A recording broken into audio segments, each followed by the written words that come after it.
joke was received as funny, as evidenced by the audience and Will Smith laughing.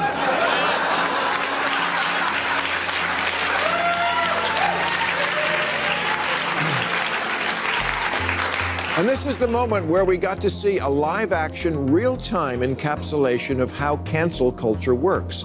Look at what happens next. Jada shoots her husband a look. Let's slow the tape down to capture this moment. Before this moment, Will is laughing because he hasn't yet found out that his original, genuine reaction is wrong and that he should conform.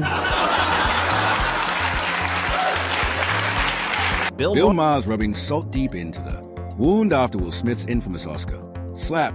You already know the story, but what you might have missed is Maher's savage laugh out loud takedown of Smith's so-called tough guy act. He roasted Will relentlessly, exposing that little burst of manhood for the cheap theater it really was. Buckle down up. Jokes for the humor impaired. Not that I have anyone particular in mind.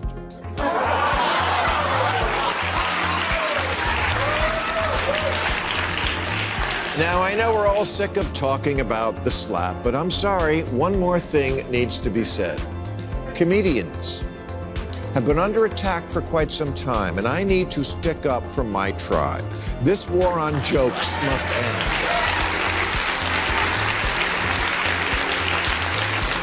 So tonight, let's Zapruder film this thing once and for all and explain jokes to idiots. So you heard the man and his right. Jokes have been under attack for quite some time. First, the woke crowd went after movies, policing what could be made and what should be banned. Now, they've shifted their crosshairs to comedy, trying to dictate which jokes are acceptable and which ones should be silenced. It's like they're determined to drain the fun out of everything. But Bill Maher isn't one to sit quietly while free expression gets strangled. Fed up with the woke mob's ever-expanding blacklist of forbidden laughs, Maher decided it was time to add his voice and his fire. At the Oscars, Chris Rock came out to present a boring award and first did what he is supposed to do, get some laughs doing what we comics call crowd work. Denzel and Javier Bardem each got spritzed. And then Chris made what in the business is known as a "some shit is like some other shit" joke.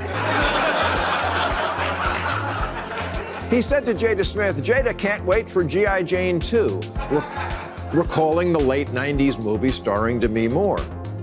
That's it. That's the joke. You remind me of some other beautiful, buzz-cutted movie star. It wasn't an alopecia joke any more than the one about the chicken crossing the road is about bird flu." Now, this part is actually pretty interesting because I'll admit I never looked at it from that angle before. Sure, I knew about the G.I. Jane movie, but it didn't even cross my mind that Chris Rock's jab was tied directly to the shaved head look in the film and Jada's haircut that night. It's such a simple connection, yet so many of us overlooked it. But here's the bigger takeaway. Jokes are jokes. They're not supposed to be dissected like state policy. Sometimes they sting, sometimes they don't. But either way, we've got to toughen up and stomach them, even when they land on us. That's comedy, raw and unfiltered. Now, let's keep the clip rolling. An insult, although insult humor is also a staple of comedy. And in fact, an example of insulting someone's looks was on display that night when Regina Hall said, "We've been dealing with COVID for 2 years. It's been really hard on people." And Amy Schumer said, "Yeah, just look at Timothy Chalamet," and they cut to J.K. Simmons.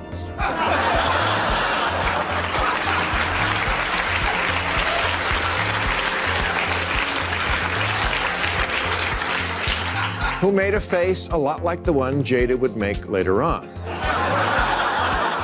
But that's where it ended. It's called being a good sport, especially when you're a rich celebrity.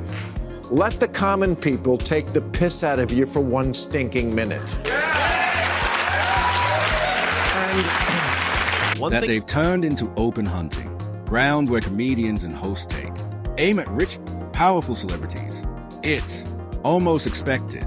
Part of the entertainment is watching these stars who usually live in luxury and are praised endlessly get knocked down a peg, or two with a sharp joke. Now, personally, I'm not a huge fan of the whole ritual of roasting people in front of millions. I won't pretend otherwise. But at the end of the day, it's a free world and comedy has its place. If that means someone's ego or feelings take a hit, so be it. That's the risk of sitting in the front row. Importantly, Chris's joke was received as funny, as evidenced by the audience and Will Smith laughing.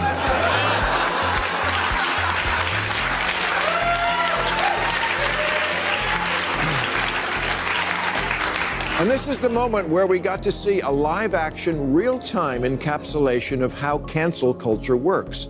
Look at what happens next. Jada shoots her husband a look. Let's slow the tape down to capture this moment. There. Back and to the left. Back and to the left.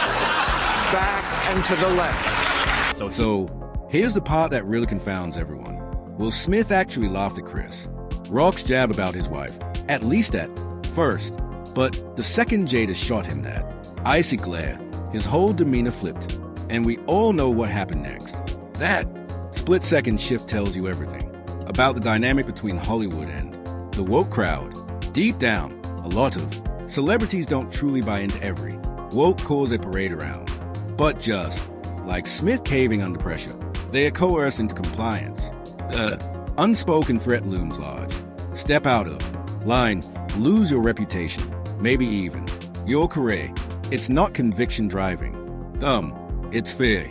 Plain and simple. For this moment, Will is laughing because he hasn't yet found out that his original genuine reaction is wrong and that he should conform